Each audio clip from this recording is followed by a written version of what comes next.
Mr. President, thank you so much. I really appreciate it. It's an absolute honor. I've been in this business a long time. This is the biggest interview I've gotten, and I thank you so much for making it you. Well, you're good friends with Eric, my boy, and Don also, and I really appreciate it. The first question I've got to ask is the question my listeners all want to know. Do you really do all those tweets? I do most of them. The good ones I do. Yeah, right. You know, it's interesting. I call it social media. I don't even call it tweet too much, but it's a great form of communication. The press is so dishonest and so fake, and it's the only way I really can get the communication out there. Local is great. You're great. I mean, I have so many wonderful people, but if you look at CNN, which is absolutely fake, if you look at, they make up stories. If you look at ABC and CBS and NBC is terrible. You know, with all the money I made NBC with The Apprentice, they are absolutely terrible. Yeah. And so it's a great form of communicating. I get the word out. If they do a false story, I can at least write about it, and people can see the other side. As you know, my mother's from Jamaica, Queens. So are you. Good. You're a fighter. She's a fighter. I'm a fighter. Right. Is that really what it's about? When you give it back, when somebody hits you, when you hit back, is that really what it's about? I'm not going to let you get the better of me and lie about me? Well, a little bit. It's also this. When I won, I really thought that one of the good things that would come out of it would be the media would be fair. Right. And it turned out that they got worse. They're actually worse. And so it's just one of those things, Joe. But look, as far as I'm concerned, there's tremendous people in your industry, including you. Yeah, thanks. But there are a lot of I find the smaller markets and the mid-markets, I get really properly treated. Right. But from the networks and CNN, and I find Fox is very, very fair. Yeah. They're very professional and they're very fair. But I don't find that with the other networks. We're always going to be fair. We're up to just about 100 stations now, 15 of which are in Michigan. Right. At last we spoke, you were flying back and forth to Michigan constantly because it was close. Right. You pulled Michigan off, first guy since Reagan. You almost got Minnesota. Reagan couldn't even get Minnesota. I was so Those close. Those people are all listening right now. I love and they Minnesota. wonder, in the year that you've been in, 10 months you've been in, how much do you keep Middle America that really won this for you in mind when things like the tax cuts happen? Yeah, totally. That's what we're doing right now with the tax cuts. And when you mentioned Minnesota, you're right. It was so close. And they have been treated horribly with immigration. Somalia and all of the things that have happened in Minnesota. The people of Minnesota can't even believe it's happening to them.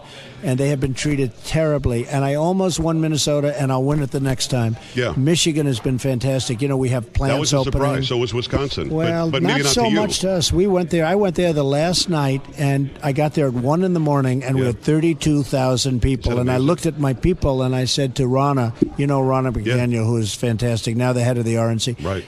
I said, so why are we going to lose Michigan with all these people? And Hillary was there just a little bit before us in a much better time, because I was there literally. I started speaking at about 1 o'clock in the morning, which is now election day. Right. And she was there. She had a very, very small crowd. So I said, why are we going to lose Michigan? Now, since this happened, we're expanding plants in Michigan. Yeah. Car companies are moving back into Michigan and Ohio and other places. You look at what's going on in Minnesota, it's so sad. And I think we're going to win it the next time. I think we're going to do even better in Michigan. But we have a lot of industry coming back into our country.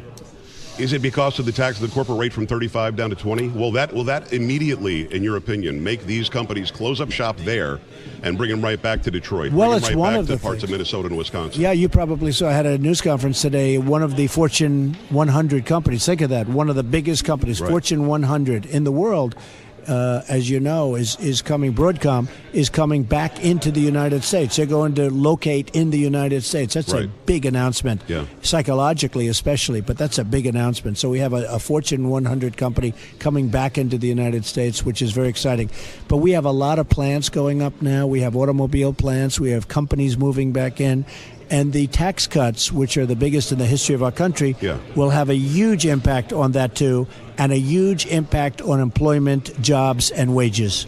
Those on the left, and even some on the right, who are from California, from New York, the higher tax states, will say, yeah, but this is double taxing our people. I mean, my response is, not important, we'll get yours, but my response is don't tax them so much to begin with. Is that sort of what the hit back has to be when they say that you're doubling taxes on people with big mortgages? Yeah, but what I'm really doing is cutting taxes for the middle class. We're cutting them way down, Joe, in the middle class, and we're also cutting them for business. Business is 35 down to 20.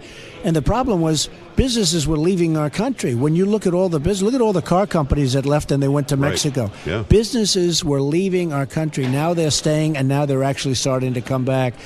So this tax cut, which has become very popular, and it's going to be very hard to fight. You know, one of my least favorite newspapers today came out with Pinocchios on Schumer, because Schumer said, "Oh, it's for the rich, it's for the rich," which is a standard chant. I know which paper it is. I won't give him any credit either. But they gave him 4 Pinocchios because he said it's for the rich, and they said it's really not.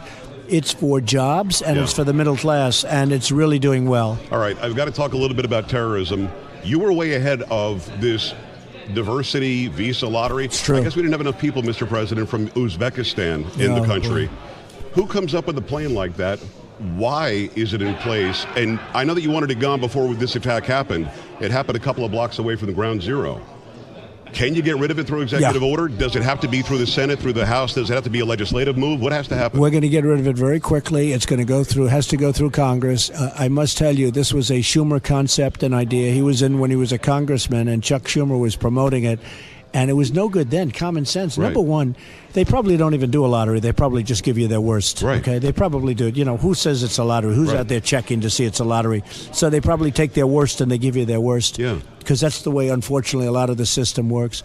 But who would think that that was good to start off with? Anyway, the animal that did the recent West Side killings, 8 people, and people don't even say, but the people that were so badly hurt. I mean, these people were horribly injured and hurt, but all of these people, they suffered because of this animal that we allowed to come in on a draw based on a lottery. Like you go buy a lottery ticket. It doesn't make sense to anybody. It's horrible, and we're going to be ending it very quickly. Can you make it go away through executive action? Well, we're looking at that. Actually, we looked at it today. I'm having an answer tomorrow. If I can sign it away and then still go through Congress, because we want to make it permanent, we will be doing that, Joe. Quickly on Obamacare, you took executive action. I interviewed Rand Paul. He I know was conferring with you about this. That's true. Really great move to make that cross-state bargaining. Plus, there are other things that can be done too. Are you still looking at what power you have in the executive, or do you still have to go through the legislative? Because now that we passed September 30th, as you know, it's got to be a brand new bill with 60 votes. Well, we're focused absolutely on tax cuts, and as soon as the tax cuts, we will get the health care done, and we'll get it done properly. We want to get rid of the individual mandate, which is a disaster in Obama. These are people that have to pay not to take this horrible insurance. I mean, these are people that are paying money to do something they don't want to do. It's probably unheard of. I assume it's been tested legally, but it's unheard of. So we're going to be getting rid of the individual mandate, but we're going to be repealing Obamacare. We will be replacing Obama. You know, we had the votes until we were surprised late in the morning. We were very sadly surprised by one person, and that's okay, because we're going to have a very, very good health care situation. We will be repealing and replacing. I think, you know, there's a lot of people that want to put the individual mandate repeal. They want to do that, and they want to put it right into the tax package, and that could happen, and it probably will happen. When I got here yesterday, Senator Ted Cruz said, "Welcome to the swamp." When you were running for president, that drain the swamp came up. You didn't even love the phrase, really, but now that you've been here a year, is it a swamp? And were you surprised to find that a lot of the swamp monsters were on the right? Yeah, it's a swamp. Well, it's in your own party. It's you got a lot of people. It's a tricky place. Yeah. It's a tricky place. You know that from doing it for a long time. Yeah.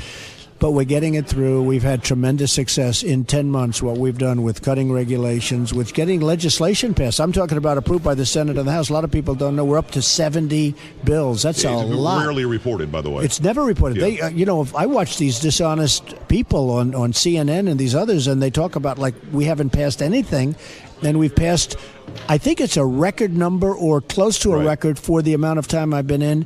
And Harry Truman maybe had it, but I hear we overtook him. I mean, think of that. And yet they report like we haven't done anything, and it's really disgraceful. It really is very sad. But I will say this, whether it's that or all of the executive orders to get rid of all of this regulation, and that's what's having a big impact on the market. So the market's been up. I think we've hit about 60 times now where we've created records in the history of the stock. This is in the history of the stock market. Approved the pipelines, the Keystone Pipeline, Dakota Access Pipeline. That was 42,000 jobs. I mean, we've done a lot, and of course we've gotten a great Supreme Court judge, not just nominated, but in.